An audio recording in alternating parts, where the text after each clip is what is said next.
or have another print disability which makes reading, holding a book, or turning a page difficult or impossible. The content is copyrighted by the respective publishers. For more information, please visit us on the web at nfradioreading.org. Hi, this is Dick Shanley, and for the next hour I will be reading from Sunday, August 9 issue of the New York Times opinion section on the Niagara Frontier Radio Reading Service.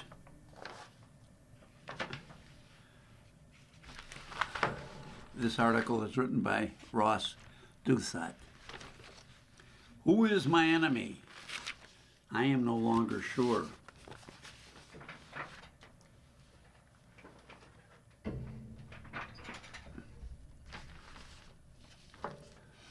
When I joined the newspaper as a columnist 17 years ago, Barack Obama was still enjoying the flush of first-term popularity. In both political and cultural circles, there was vaulting confidence that his fusion of social life, liberalism, and technocratic ambition had swept away the conservative era in American politics.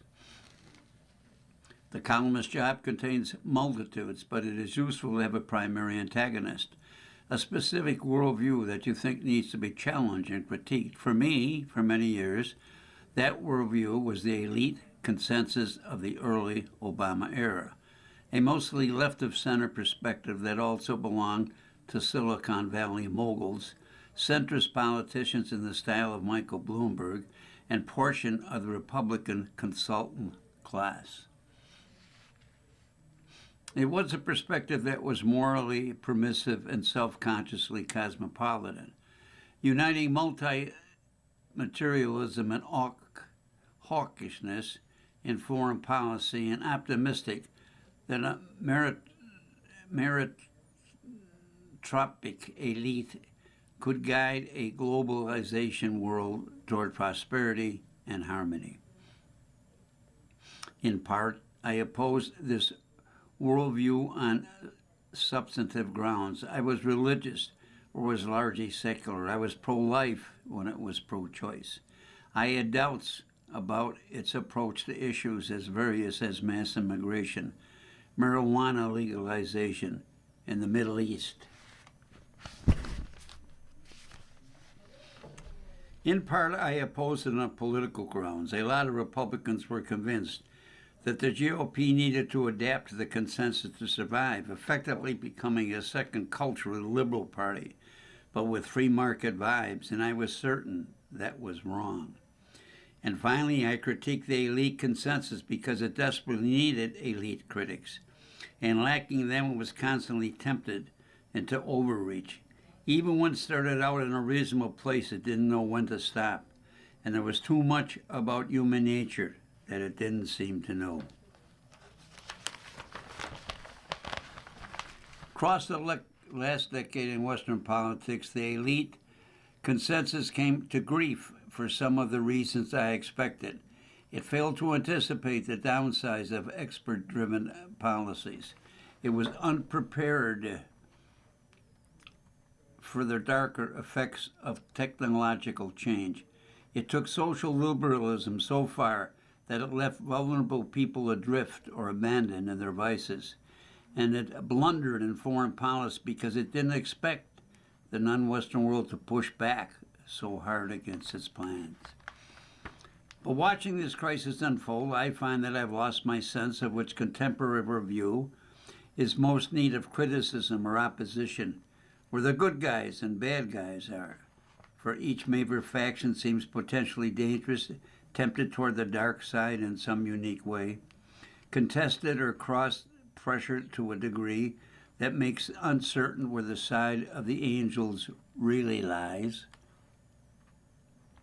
Start with the populism that has risen to power because of the elite consensus failures. For many conservatives who share my critique of the Obama-era establishment, the populist Republican has been the vessel for their hopes. But in Donald Trump's second term, populism has displayed most of the vices that its critics anticipated. It has been corrupt and bullying and destabilizing. It has rewarded hacks and cronies, and it stumbled into a Middle East war with even less preparation than its establishment predecessors. For many liberal readers, these sins make populism the maximum danger, the singular emergency. But as Trumpism has failed, it has consolidated the kind of authoritative power anticipated by its most alarmed opponents. At the moment, Trump, too, has no great popularity, no legislative capacity, no policy legacy, and a Democratic successor can't easily roll back. The president himself might still be a dangerous figure. There might be darker forces waiting in the wings, but I don't think that justifies making anti-populism the measure of all things. Especially when you consider the alternatives. There is what remains of the center-left establishment, some of whose voices look less serious in light of Trumpism.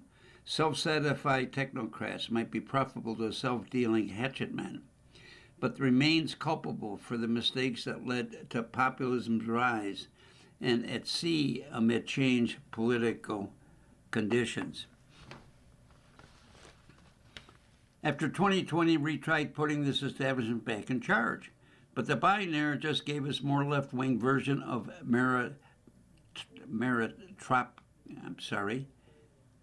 I can't pronounce it, meritocratic hubris, replacing experts with interest groups maximizing out on social liberalism and illegal immigration, and then unraveling completely in the end. Something similar could be said about the Keir Starmer experience in Britain. There is no evidence that the old elite had a blueprint suited to contemporary governance. No reason to expect that it won't just cycle through the same mistakes and backlash. But if you don't want to join the populist backlash, then the only alternative to propping up the liberal establishment is putting the West in the hands of wokeness 2.0. Hashan Piker, thought and democratic socialist of American energy, social progressivism with socialist characteristics. I don't want to describe this movement as categorically worse than its establishment opponents, since it's sometimes the left grasps things the center misses. But I lived through the years of peak woke, and it was a McCarthyite experience. I lived with the blue state government that doctrinaire progressives encouraged, and it yielded civic and educational collapse. And I would prefer not to give the far left the power to regulate and prosecute and rewrite the federal budget.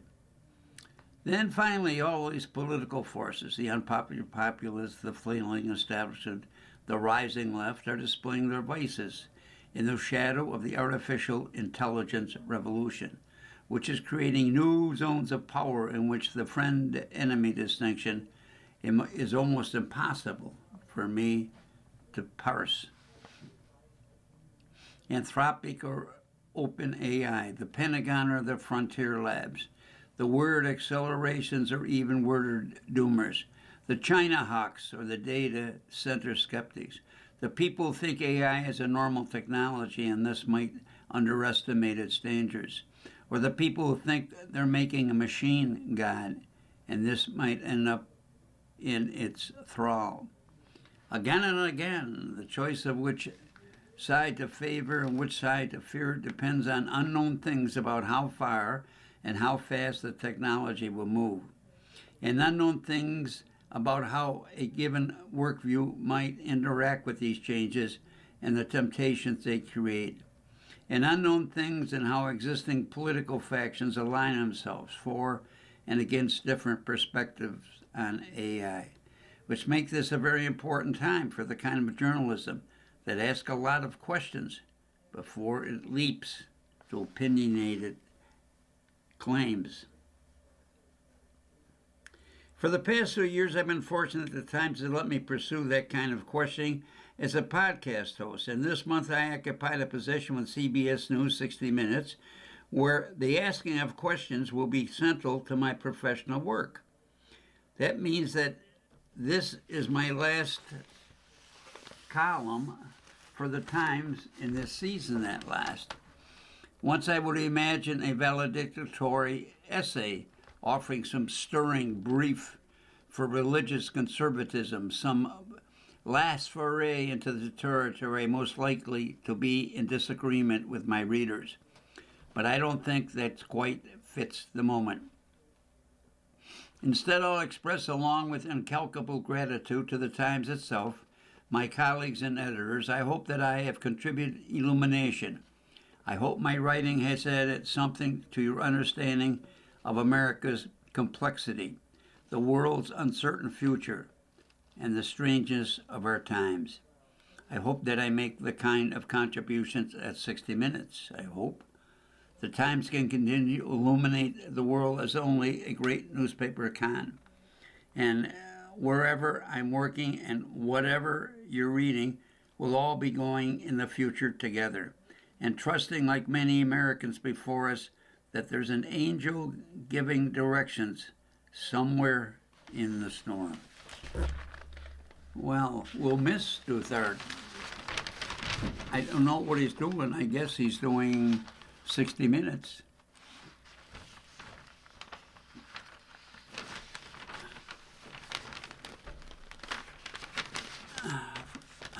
Fauci's hearing shows how little we learned about COVID.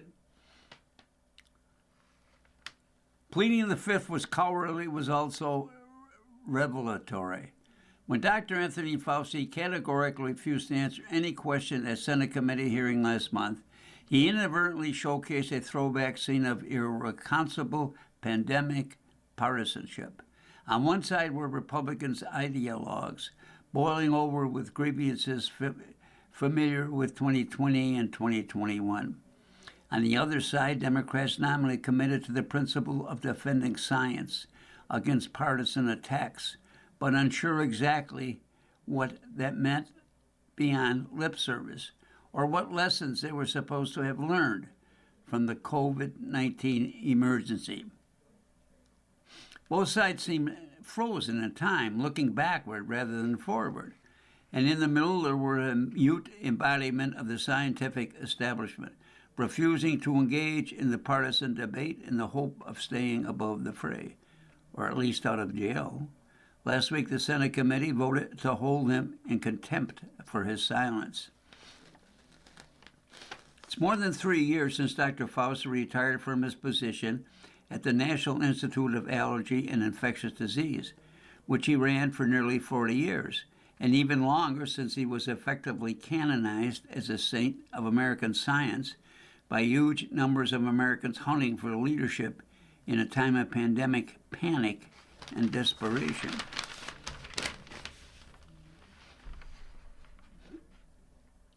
In a healthier country, there probably would never have been St. Anthony.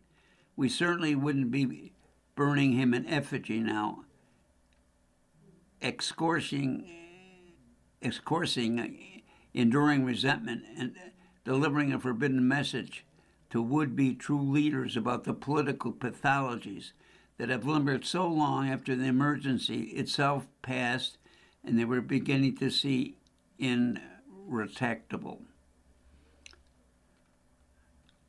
The United States was not the only country to wrestle with COVID, to improvise a policy response that depended on the lives of citizens or to watch and even burn some restrictions, failed to prevent a mass mortality event, only lightening it.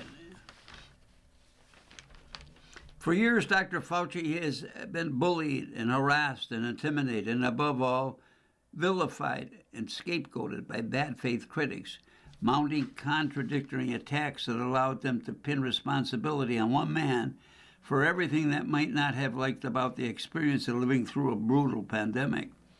Yet, that is exactly why Dr. Fauci should have spoken before the committee, to answer those critics, defend his approach and those of his colleagues, and explain what lessons he learned and might let the world to learn. Evidently, he felt too boxed in to try, even with Joe Biden blanket pardon in hand.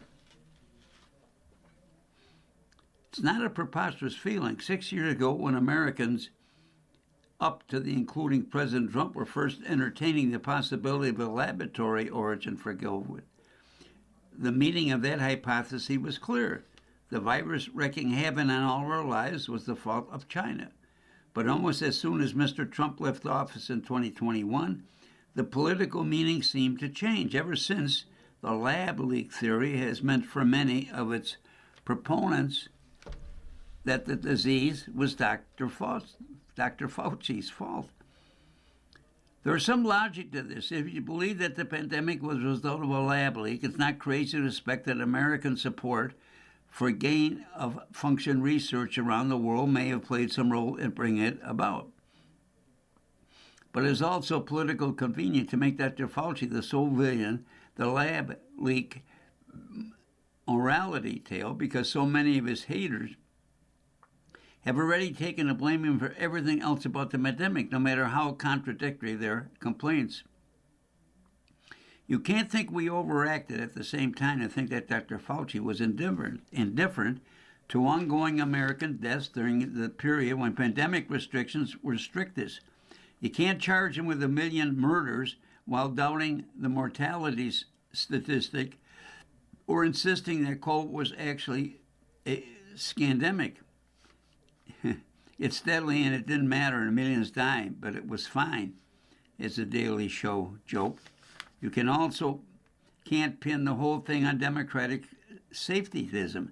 When Mr. Trump was president, though most of the restrictive phrases and pointedly criticized governors who wanted to reopen too soon. Back then, the support for aggressive mitigation measures was pretty close to universal.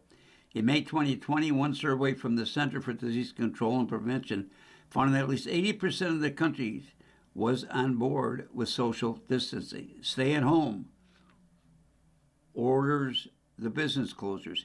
Even so, by the end of the next month, all states but one ended their stay-at-home orders.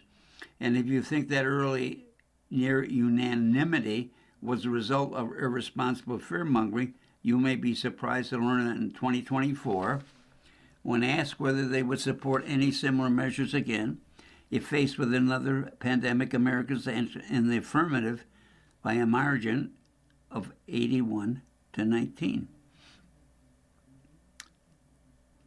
These days, it's common to hear that we should figure early miscalculation because we knew so little about COVID in that period. In many ways, we seem more confused now than we were then. One reason, mitigation measures were so popular that while we're all living in fear, we were not living at all that much mystery.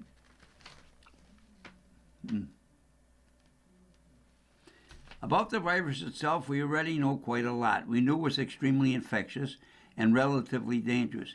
We knew about the considerable age-skewed mortality risk, and we knew, some of us at least, that it was transmitted not through droplets, but also through the air.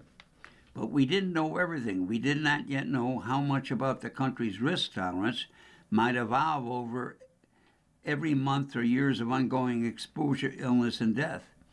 We didn't know how many Americans would come to blame public officials for their pandemic anxiety, resentment that they were made to feel so much fear. This is not to say that Dr. Fauci made no mistakes or that there were no problems with the public health response more broadly. In retrospect, it's especially striking that Dr. Fauci initially downplayed the risk of the virus, suggesting it was sufficiently low risk that Americans did not worry about it in February of 2020. In implying they should worry more about the seasonal flu. Like many other people, I found myself frustrated by the reversal of guidance on masking. I thought more emphasis should have been placed on the spectacular age gradients and mortality rates. I thought it was prudent for schools to close in the spring of 20, but that much more should have been done to reopen them safely that fall. I thought Dr. Fauci and others downplayed the risk of breakthrough infections and death even after vaccinations. Perhaps a remote uptake, I thought the impulse to even try to impose vaccine mandates was problematic, when it was clear that the person getting the shot was the main beneficiary. All along, I thought many scientists were too dismissive about the question of pandemic origins.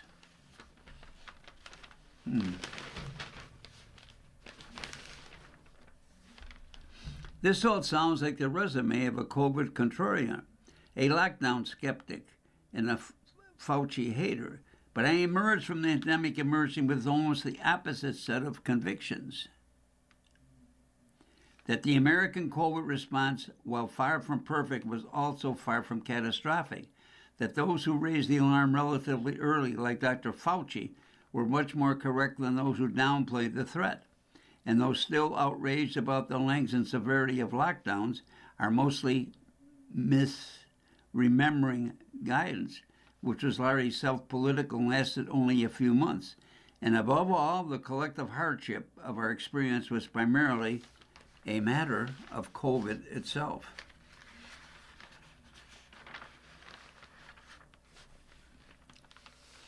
After 6 years, I had hoped that hardship was enough behind us, that we might wrestle with some less partisan questions in a somewhat less heated environment. Why do we have such a hard time approving and mass-producing rapid tests early on? And why did we get so locked in on things like plexiglass aerosol dividers all along? And we know they weren't very helpful.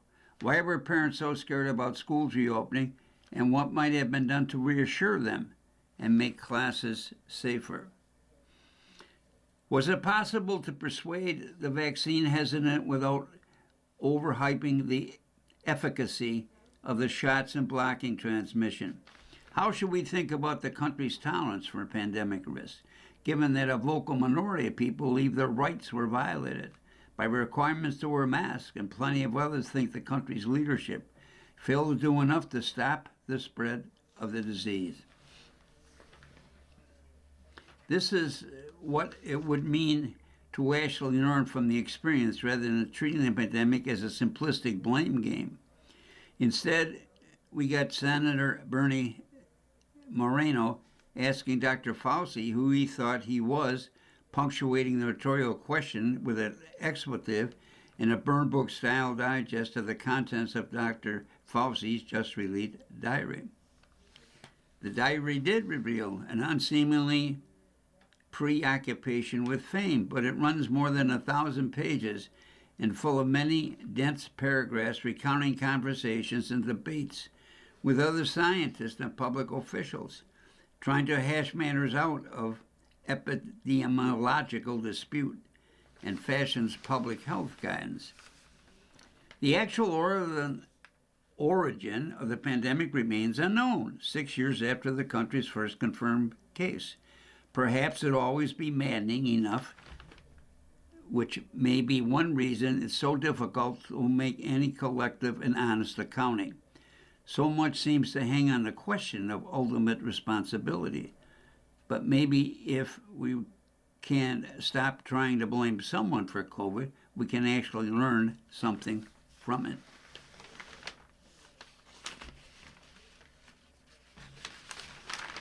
An editorial comment on Dr. Fauci. I don't understand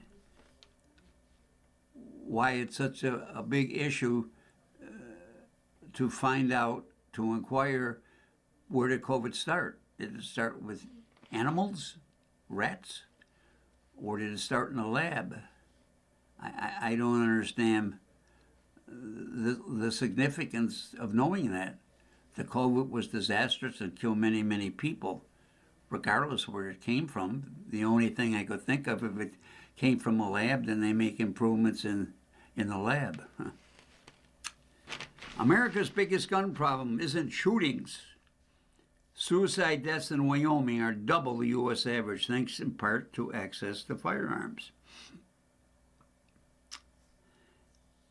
Shirley McRae, a counselor, regularly meets with Wyoming minors as part of a local suicide prevention efforts. The minors initially approached her and the topic with skepticism, But Wyoming, like other red and rural states, has a problem. Its suicide rate is about double the national figure.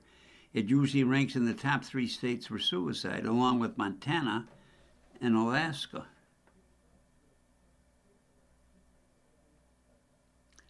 The 2 biggest factors experts say are the isolation of living in a sparsely populated state and easy access to guns. Suicide attempts are typically more impulsive than the common understanding suggests, and those made with guns are far more likely to be lethal than attempts to other methods.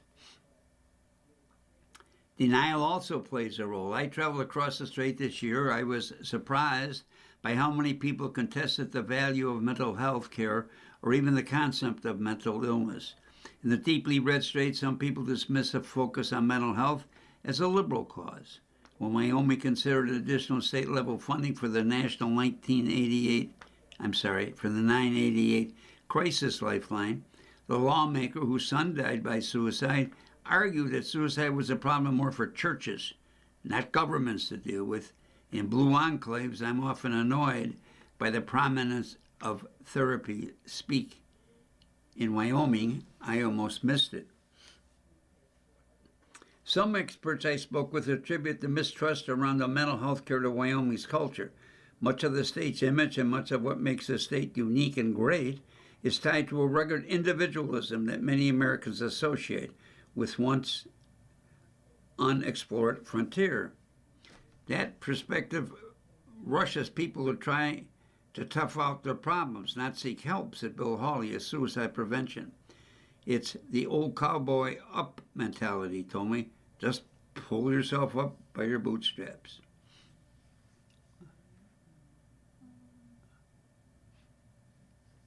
In a state that glorifies tough guy personas, admitting a problem can feel dangerous, and Bruce Brown, a businessman in Gillette, who has struggled with suicidal thoughts, he feared that his friends and colleagues would think less of him if they found out about his depression. In that culture, you don't show any weakness, or you're pretty much shunned, he said.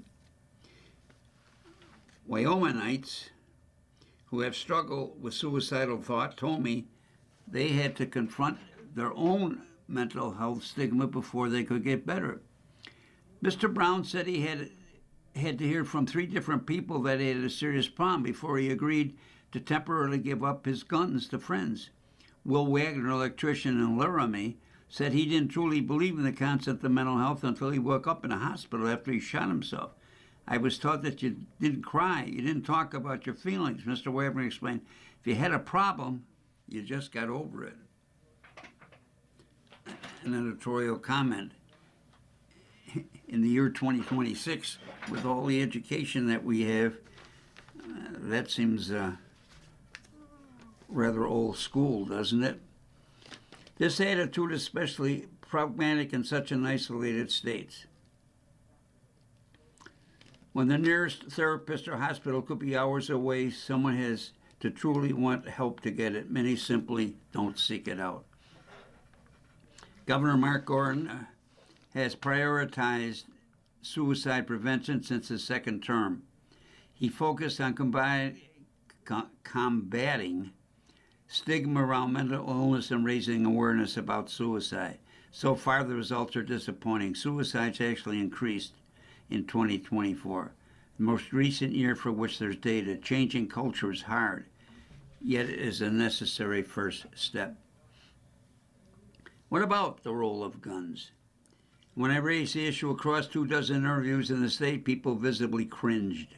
They spoke about their fear of the government taking away their firearms. They point out that Wyoming's strong gun culture is not driven just by hobbyists. Ranchers need firearms to protect cattle from predators, and people want some means for self-protection in a state where police officers may not be anywhere near. Still, the facts are clear. Places with firearms have more suicides.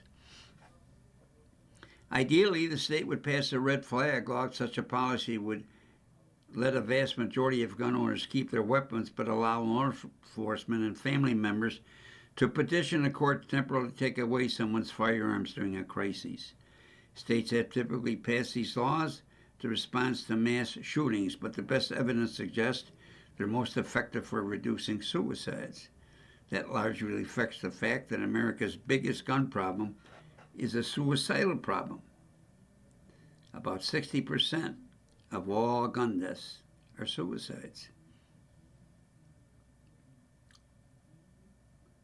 Wyoming, however, has banned the enforcement of red flag laws. This year it toughened its ban. Those opposing red flag law claim the policy will let the government finally seize people's firearms, even though these measures require court oversight. The concerns is typical of the gun control debate, in which even moderate measures tend to inspire hyperbolic backlash. Some state groups are instead focused on safe storage, encouraging people to lock up their weapons, preferably separate their ammunition from their firearms. If someone who's suicidal has a few extra minutes to think about what he's doing, he might change his mind. Doctors and therapists also try to persuade people to give up their firearms to friends, family business, trusted business in times of crisis, just like Mr. Brown did. Legal changes could make the easiest. For example, some businesses worry about their own liability if they hold someone's guns and return them, and the gun owner then shoots himself or others. The law should shield business from liability in these instances. In Wyoming, these voluntary measures are more politically realistic than something like a red flag, but they're also less effective in the voluntary approach to require acknowledgement that mental illness is real and suicides are preventable. Much of Wyoming is not there yet. When meeting with minors, Ms. McRae, the counselor, still hears people tell one another to cowboy up. The advice fails to many Wyomingites. If the state would lose its status as one of the worst for suicide, something has to change.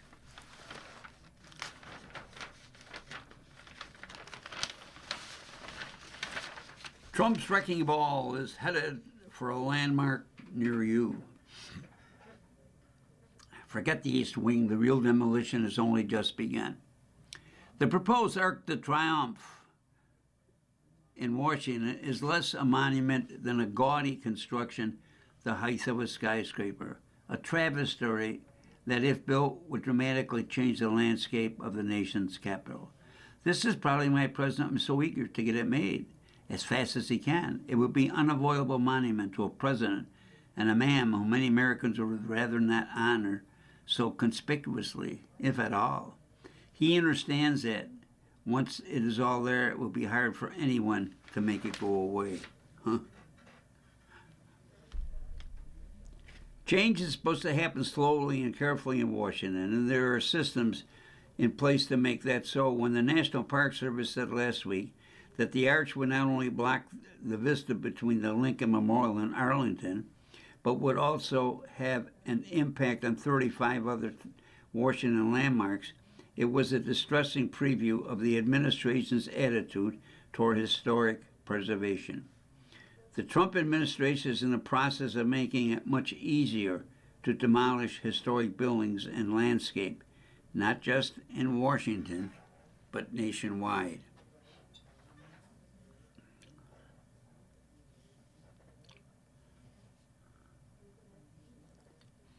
The Park Service observations were made during Section 101 reviews, which has been one of the most effective historic preservation tools for the last 60 years. The name is a reference to a clause in the National Historic Preservation Act of 1966. It requires that before approval is granted for any project that uses federal funds or which could affect buildings or landscape in the National Register of Historic Places, its impact on historic must be evaluated and the public must be consulted. Trump administration recently proposed changes that would render this type of review process impotent. If the changes go forward, the wanton destruction beyond the arch and the East Wing Ballroom would be just the beginning. Section 106 had a superb record engaging negotiation and compromise. It does not forbid changes or even demolition, but it stimulates that efforts be made to avoid, to minimize, or mitigate any harm to historic places. The very reasonableness of the law may be exactly what has led the Trump administration to be so determined to get rid of it. In the past few years, New York section reviews have been part of the process that have led to the saving of the TWA terminal at Kennedy International, as well as the conversion of a portion of the city's main post office into the Moynihan Train Hall. The proposed changes to Section 106 were issued by the Advisory Council of Historic Preservation. This is yet another of our government's review organization that has been filled with Trump appointees who have no sympathy for the subject on which they expected to pass judgment. While the proposed changes do not technically eliminate Section 106, they eviscerate it. In this new policies enacted would extend the autocratic decision-making of Trump's Washington fiasco to historic blunders and sites anywhere in the country. It is ironic for the government to commemorate the nation's 250th birthday by embarking on what Brett Leggs, the chief executive of the National Trust, has called unprecedented and deliberate attack on our civic and cultural inheritance. The Trump administration revised version of section replaces the view of the public are essential to inform the federal decision making with a statement that says the government will have exclusive discretion to determine the usefulness, in effect saying that federal agencies can do as they please. The Commission on Fine Arts, the National Park Service, and National Capital Planning received tens of thousands of public's comment on the ballroom and the arch, almost all of which were negative. The commissions approved both objects anyway. The proposed change also state that Section 106 applies only to the sites that contain building and other structures, eliminating the obligation to take public input into account in case of natural landscapes, including the sacred lands of Native Americans, are potentially compromised. A clause requiring that Section 106 reviews begin at an early stages of design have been eliminated, making it all but impossible to suggest that projects should be shifted to protect something historic. The bar for defining the negative impact of a project is raised much higher. One potential law clause says that federal personnel no longer need to visit threatened sites. Another clause states that any proposed mitigation or negativity impact must be technically and economically feasible. In other words, all the government has to say is, sorry, we decided it will be too expensive to run that new highway through a route that will protect the cherished National Vista, or they just don't want to be bothered. Over the past year, we have seen the effects of Mr. Trump's attitudes about urban planning and historic preservation. The proposed arch will destroy the vistas connecting Lincoln and the Civil War dead, space that for more than 100 years has been kept open as one of the capital's most subtle acts of monumental beauty.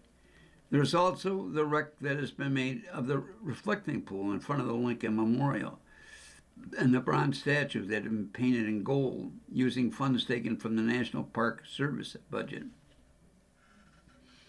And let's not forget Mr. Trump's insistence on painting the gray granite Eisenhower Executive Oval Office, a stark white to have it match the White House. The building is arguably the greatest work of architecture of the Second Empire style in the United States, but when the mansard roofs, columns, and terrace are all bright white, it will look cheap, and worse, it will be effectively ruined. Granite is not poor, so it does not hold paint. I doubt that you can find a single painted Second Empire building in Paris, and for good reason. Doesn't he think the Paris Opera would look better with a coat of white paint? Mr. Trump disregard for historic preservation goes back at least as his reneging on a promise to donate rather than to destroy the Art Deco bas relief on the facade of Bonwit Teller, which he knocked down to build Trump Tower. He got away with that. The U.S. Court of Appeals to the District of Columbia ruled Friday that he should have gotten congressional approval for his White House ballroom. If the Trump administration succeeds in making the proposal to Section 106, it will take a wrecking ball to the historic preservation movement in the U.S. and its effects will be felt across the country for generations.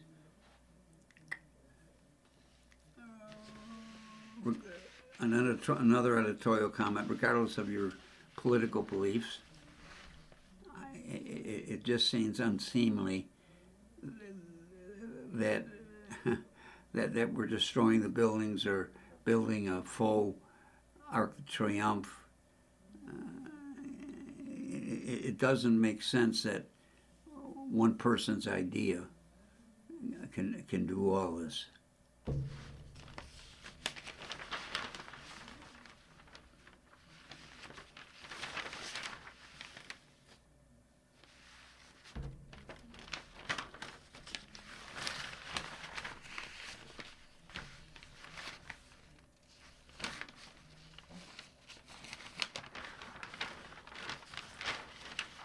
I grew up on antidepressants.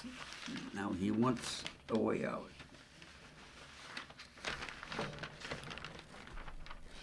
When Cameron LaBarre was a kid, he was a towhead with bright blue eyes and big feelings. He seemed to sense things were strongly than other children. His family lived in Southern California, and he was at the beach or playing in the yard. They put him on a double layer of towels so he wouldn't scream when he got sand on his hands or was poked by the grass. Susan LaBarre, his mom, called him the flip-top baby. He'd build up to a certain pressure, then erupt in tears. Around the age of 5, his face and body began repetitively twitching in ways he couldn't control. Miss LaBarre bought books on Tourette's syndrome and started highlighting things she recognized until she was almost coloring in whole pages. In 4th grade, his teacher called her and said he had gotten overwhelmed with instructions on an assignment and froze at his desk. She took him to a pediatric neurologist who diagnosed him with Tourette's syndrome, obsessively compulsive disorder, and generalized anxiety disorder.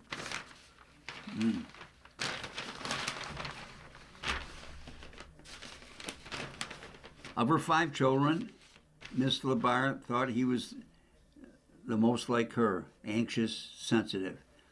He can't take a deep breath, she told the doctor. He's so knotted up. The doctor suggested that Paxil, an antidepressant in the category known as SSRIs, could level things out for him. He told her that Paxil would adjust what was going on in his head so he could do what he needed to: relax, sit down in a class, complete his homework. Giving her son psychiatric medication at 9 years old was not a decision Miss LaBarre took lightly.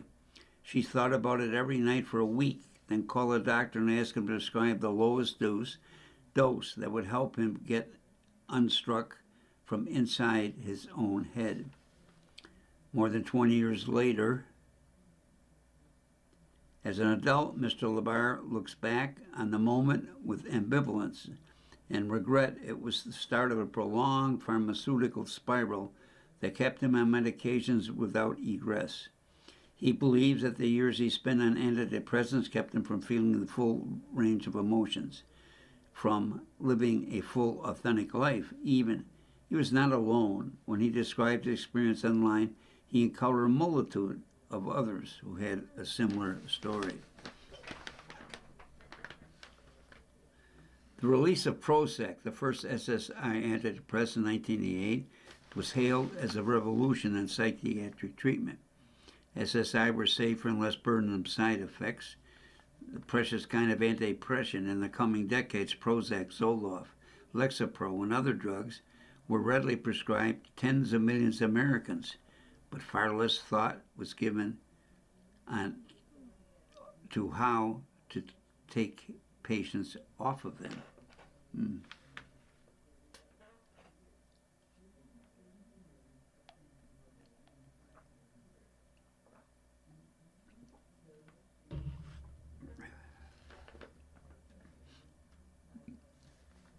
For some patients, trying to stop medication provoke withdrawal symptoms even more debilitating than the depression or anxiety that it's out to treat. The doctors and nurse practitioners who prescribe their drugs provided little guidance on how to prevent these symptoms beyond staying on the drugs. Bewildered and angry, patients congregated in Facebook groups and interest forums to seek help from one another.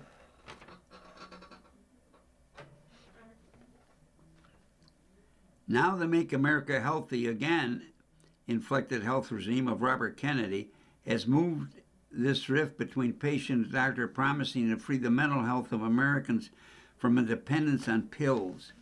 The public attention has finally moved the psychiatric profession to take steps to address prescribing. But the system that puts people on these meds will need radical changes to carefully and safely lead people off. The question for patients is, whom will they trust for guidance? On Paxil, Miss Labar remembers her son was himself again. He unwound and could function at school. He remembers 5th grade as the best year of his life. He had spiky hair, he was popular, and a girl on the soccer team had a crush on him.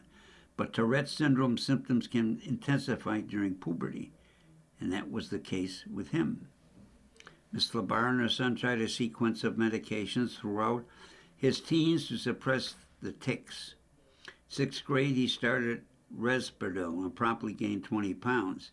7th grade, he took Seroquel, which made him a drowsy, fall asleep during the first period in the puddle of a drool. In 8th, 9th, 10th, and 11th grades, he took Embley, Orap, and Colidine, and increased his dosage of Paxil. He had cans of Rockstar energy drink in his backpack to help him stay awake during school. The pattern was to take medication until the side effects grew harder to bear, then the tics, then a switch to another. By senior year, the tics calmed down and he was taking only Paxil. With that one, the neurologist attitude seemed to be, if it isn't broke, don't fix it. At the time, he didn't question suggestions to stay on his SSR.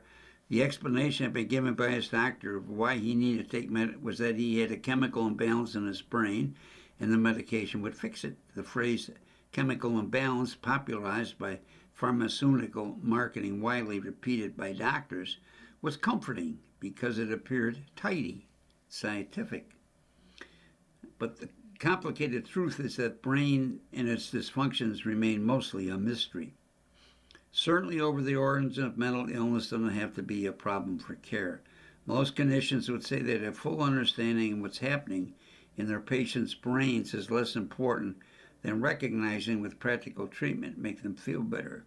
Studies and clinical experience have shown that a significant portion of people do better on antidepressants than off,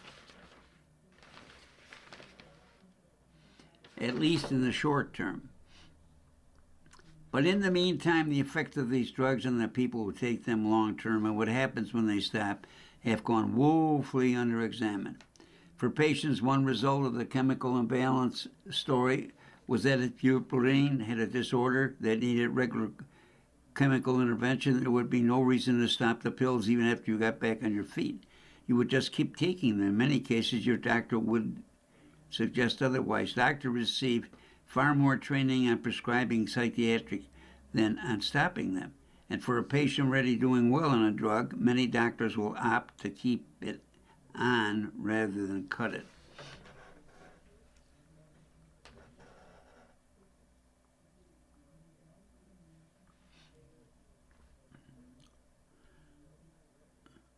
By now, antidepressants are one of the most common prescription medications in the U.S. 1 of every 6 adults take them. Let me repeat that. That's a scary statistic. 1 out of every 6 people take antidepressants. Data from the 2010s put the median duration of use in the United States at 5 years, with a quarter of users taking 10 years or more. If you're one of the earliest people to take Prozac, you could have been taking antidepressants for almost 40 years. When he was 29, Mr. Labar moved to Boise, Idaho for a new job and promptly fell apart.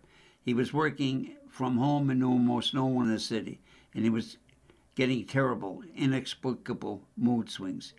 He'd feel okay for a few days, then get hit with hopelessness and dejection. The backyard of his apartment in Boise looked right into the river, and in an effort to change his mood, Mr. LeBar would submerge himself in the frigid water. It gave him a lift that lasted hours, and he started an Instagram account, talk about the mental health benefits of cold plunging. The account took off. He would wake up in the middle of the night to see 30,000 new followers and get up in the morning to 10,000 more. Despite a good job, a thriving influence side hustle, and a river in his backyard, Mr. LeBar was feeling extremely down about his life. All of his other siblings had married, his younger brother had children, and yet he, in his early age, did not know what love even was. I kept seeing it and I kept hearing about it, and I don't know what anybody's talking about, told his older sister, Laura. One woman he dated in graduate school was pretty hardworking and funny. They dated for 8 or 9 months. Then Mr. LeBar did an internship out of state for a couple of months, and upon his return, he felt completely indifferent as senior again. Oh, well, he thought, she's not the one. But the same thing happened with his next relationship. He would be interested in someone, but the feeling never grew. And after an initial phase of excitement, it faded into indifference. He even stopped caring about sex. Is this what life is? He asked his sister on the phone.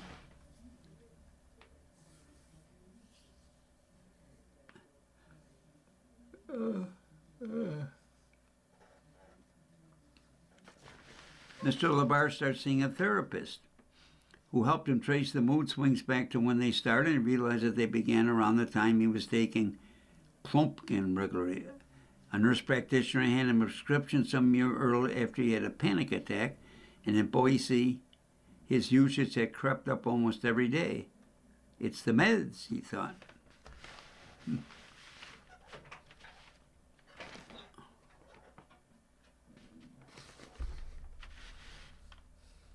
He resolved that he would start tapering off the Klonopin and his antidepressant, Lexaprin, which he switched over. He learned that the emotionally blunting a common side of SSR leaves people feeling detached and numb.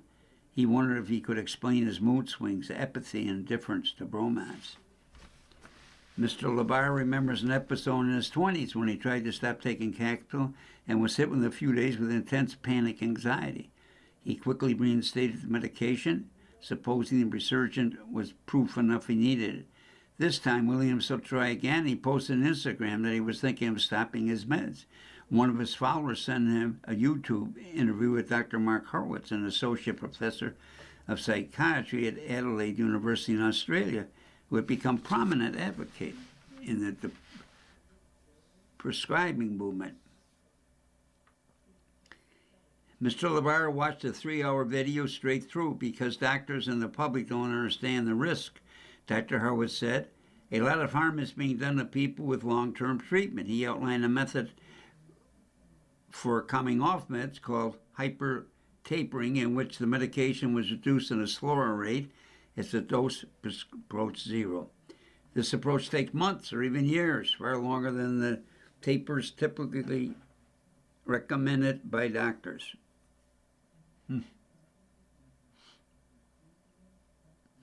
After watching a YouTube interview with Horowitz, LeBar felt as if he was waking up. He saw his bad reaction off of Paxil in his 20s in a new light. Perhaps not a relapse, but rather reflective of his body's dependence. He desired to follow a hyper-taper as Dr. Horowitz recommended over 6 months, 2023, with the support of the psychiatrist. He reduced his Lexapro from 20 milligrams to 9. That didn't solve his mood swings, so he paused Alexa, and there was a couple of months started tapering Klonopin. The withdrawal from Klonopin was hard. He could no longer sleep. His heart raced for no reason, got short of breath at random moments. His depression got much worse. But once he reached zero, he had a kind of clarity that he hadn't experienced in a long time. His energy returned and his mood swings disappeared. To celebrate his achievement, he went on a solo trip to Iceland and spent a week cold plunging. Optimistic, he resumed his taper of Lexapro, reducing by 1 milligram. This proved too much. On top of the numbness and suicidal ideation, Mr. LaBar felt removed from his body and disconnected from his life, as if floating at all. He didn't see friends or go on dates. He lost all motivation in his job, where he struggled to stay presentable because of unpredictable fits of teariness. He quit and moved into a small apartment in Salt Lake City, near where his parents and 3 of his siblings lived. Miss LaBar went to help him settle her son's distress, concerned her. Her father come back from World War II, a distant and closed-off man. She thought he probably could have been helped by an antidepressant. She had seen family members take antidepressant times. She see her some benefit. She listened to the plan, the way you're feeling, exactly why we started. This is how you were at 9, honey. This is why we put you on the medication.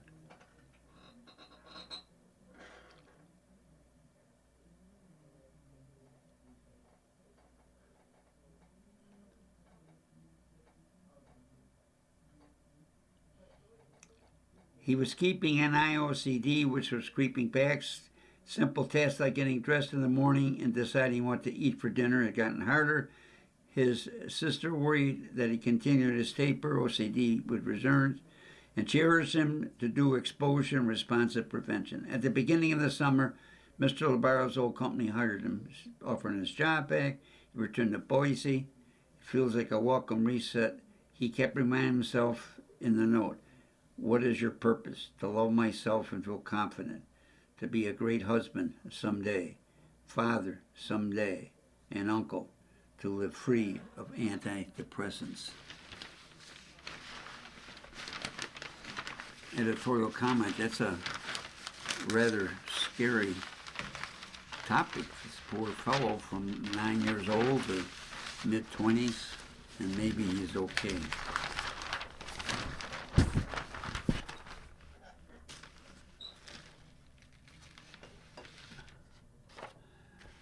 You have been listening to a reading of articles and features from Sunday, August 9th issue of the New York Times Opinion Section.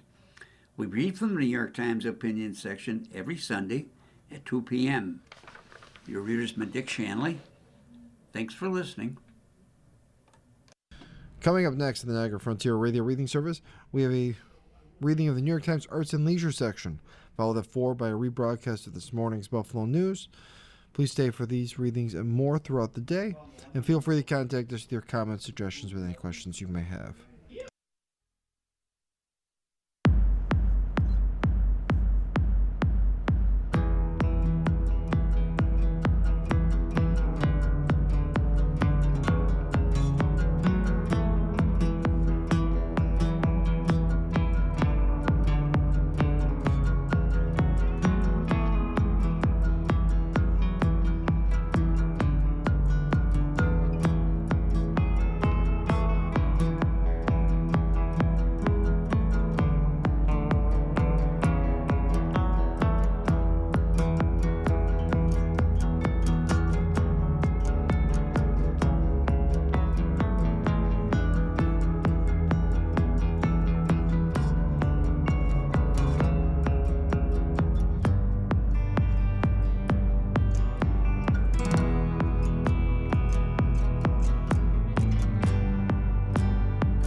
following program is intended for listeners who are blind, have low vision, or have another print disability